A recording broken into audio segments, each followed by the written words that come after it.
Nah, manusia itu karakternya lembut. Makanya saking lembutnya Allah tanamkan kecintaan kepada anak yang baru dilahirkan. Anak siapapun itu. Orang pasti senang.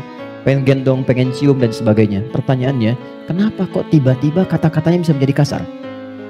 Perilakunya kok jadi keras? Padahal ketika lahir, dia dalam keadaan baik. Maka nanti babnya tersendiri. Ada bab tentang lingkungan, bab tentang orang tua, perhatian dari saudara-saudarinya. Kullu mauludin yuladu 'alal fitrah fa'abawahu. Lingkungan, bisa orang tua, bisa teman, bisa sekolah dan sebagainya. Oke. Insan tidak disebutkan kecuali menunjuk pada manusia yang terkait dengan totalitas aktivitasnya dari bangun tidur sampai tidur lagi. Jadi, kalau Anda menginginkan belajar tentang manusia dari sudut pandang akhlak, pelajari kata ins. Kalau Anda ingin belajar tentang manusia yang menata kurikulum hidupnya, apa yang harus dilakukan saat bangun, bagaimana menata hidup dengan panduan-panduannya, Anda mau jadi apapun silahkan. Nanti di Quran ada panduannya. Dari bangun tidur sampai tidur lagi, keluarkan semua kata insan dalam Al-Quran. 3. Kalau kita ingin melihat genealogi kita dan perjalanan sejarah kehidupan bapak moyang kita dari Nabi Adam sampai ke Rasulullah SAW yang jadi petunjuk untuk kita, maka temukan di kalimat Bani Adam.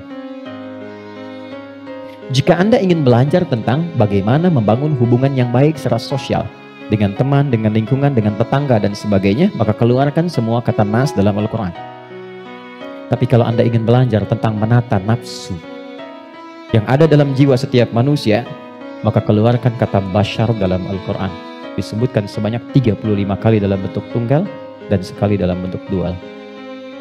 Nah, ketika Allah menyampaikan pertama kali penciptaan manusia, yang disebutkan kalimatnya bashar. Wa idh qala rabbuka lil malaikati inni khaliqun bashara. Bukan ins, bukan insan, bukan bani Adam, bukan annas, bashar.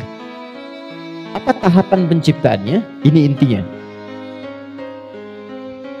Wa idh qala rabbuka lil malaikati inni khaliqun bashara min salsalin min hama'in masnun fa idza sawaituhu. 1. Membentuk manusia, mencipta manusia ada 2 tahapan kata Allah. Pertama fisiknya dulu. Maaf, ini secara teori dulu ya. Fisiknya dulu. Jadi yang dibentuk berproses, fisik nanti berlangsung selama 4 bulan dalam kandungan. Ini detailnya ditemukan. Misal di Quran surah ke-22 Al-Hajj di ayat yang kelima, atau di Quran surah ke-23 Al-Mu'minun dari ayat ke misalnya 11 sampai dengan 15. Hadisnya di Al-Arba'in An-Nawawiyah nomor hadis yang keempat. Contoh, saya cepat bacakan. Inna ahadakum yujma'u fi batni ummihi arba'ina yawman nutfah.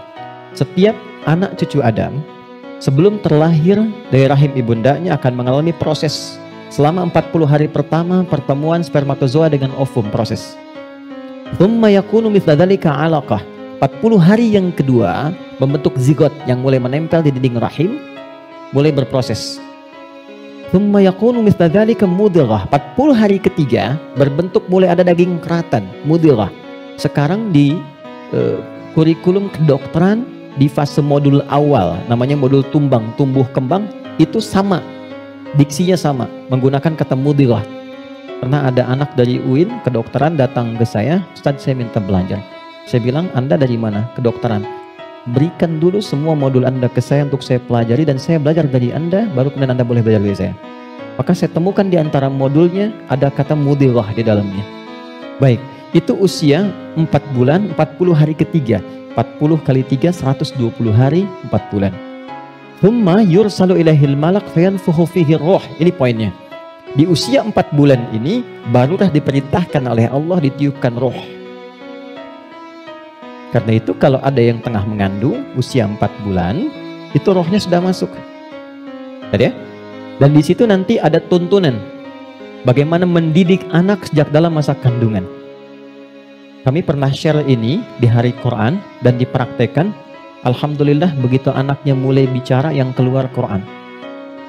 Dan setelah itu dicek kemudian oleh ustadz yang mengecek, ternyata telah hafal Quran 30 juz. Dalam baru bicaranya itu. Lalu diurutkan 3 tahun usia hafalan, 3 tahun usianya hafal Quran 30 juz. Di antara amalannya Quran surah ke-7 ayat 189. Falamma taghasyaha hamalat hamlan khafifa famarrat bi, sampai ke ujung ayatnya, da'amallaha rabbahuma la in ataitana salihah lanakunanna minasyakirin. Jadi kalau ada yang sedang mengandung, di antara sunnah membacakan untuk anak itu suami istri. Bukan hanya istri saja, suami saja. Suami istri berdoa, itu doanya ada di Quran surah 7 ayat 189. Satu ayat ini saja. Ya, secara singkat. Saya agak cepat. Roh ditiupkan. Nah, roh ini sumber kehidupan. Saya mau tanya begini, maaf ya, ini saya sederhanakan sekali. Kalau roh sumbernya dari mana? Halo? Roh sumbernya dari mana? Allah, oke? Baik, sumbernya dari Allah. Tahu dari mana? Quran surah ke-17 ayat 85. Wa yas'alunaka 'anir ruh qulir ruhu min amri rabbi. Karena roh sumber kehidupan langsung yang ditiupkan pada fisik. Jadi generator kehidupannya di sini. Kalau nggak ada roh, nggak akan bergerak ini. Makanya orang meninggal, dicabut rohnya, sudah nggak bisa bergerak lagi. Nah, sumber roh itu sumber kehidupan dari Allah. Baik, sekarang saya tanya, kalau Allah maha baik tidak? Ada aibnya tidak? Ada cacatnya tidak? Lihat, kumpulan semua kebaikan, jika dikumpulkan, jujur, sabar, misalnya kan, kalau kita kumpulkan sifat-sifat baik itu, semuanya, itu akumulasinya disebut dengan takwa namanya. Karena Allah itu maha baik, gak ada cacatnya, maka semua yang bersumber dari Allah pasti semuanya baik dan membawa sifat-sifat kebaikan. Perhatikan, fokus. Roh ini ketika ditiupkan masuk ke dalam fisik manusia usia 4 bulan, dia membawa sumber-sumber kebaikan. Karena datangnya langsung dari Allah, diperintahkan masuk, maka membawa akumulasi kebaikan. Maka selain roh ini masuk ke dalam fisik, dia juga membawa potensi-potensi kebaikan yang disebut dengan takwa. Ini fa'alhamaha fujuraha. Pelan-pelan. Kalau fisik ini langsung dari Allah atau ada proses dulu? Terbayang nggak maksudnya? Kalau roh itu kan langsung kan? Allah firmankan, masuk kan? Kalau fisik langsung tercipta ada proses dulu? Proses. Tadi kan sampai 4 bulan demikian. Sebelumnya ada proses dan sebagainya. Proses kan? Karena proses didahului dengan ikhtiar, maka tidak sama sifatnya dengan takwa. Dia membawa sifat bawaan disebut dengan fujur. Sekarang perhatikan, saya ilustrasikan. Bismillah. Ini ada gelas. Oke. Kosong ya. Ini kalau saya isi air bening, ya kosong kan? Saya bukan ingin sulap ya, jangan ingin tunjukkan. Kalau ini saya isi air bening nih, bening, oke? Bening. Lalu saya campur dengan kopi. Jadi apa warnanya? Oke, berubah warna kan? Intinya hitam misalnya. Saya kasih susu, berubah warna kan? Baik ya? Maka perhatikan baik-baik. Kalau kita ilustrasikan, ini ada tempat, dimasukkan kemudian air bening. Gambarkan yang bening itu takwa ini. Jelas? Takwa itu tadi sifat yang melekat kepada apa? Roh. Masih ingat? Kemudian dia bercampur dengan ini, sifat bawaan dari fisik. Kenapa saya sebut tidak langsung dari Allah, tapi melalui proses ikhtiar yang Allah tetapkan? Karena maaf sekali. Kenapa namanya disebut fujur? Karena ini berkumpul segala macam bentuk di sini. Apakah teman-teman mencari semua yang halal, yang dimasak oleh istri, masuk kemudian ke dalam mulut dan perutnya dan terkonsumsi oleh janinnya? Apakah dipastikan semua halal? Kalau dia menjadi halal akan jadi baik. Kalau dia menjadi syubhat, ya akan menjadi bercampur. Kalau dia dari yang haram akan menjadi kotor.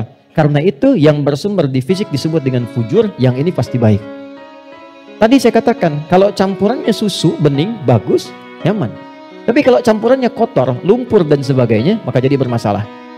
Maka jangan pernah membawa sesuatu yang haram dibawa ke rumah, apalagi dikonsumsi anggota keluarga, karena itu pasti akan merusak dan berpengaruh kepada karakter.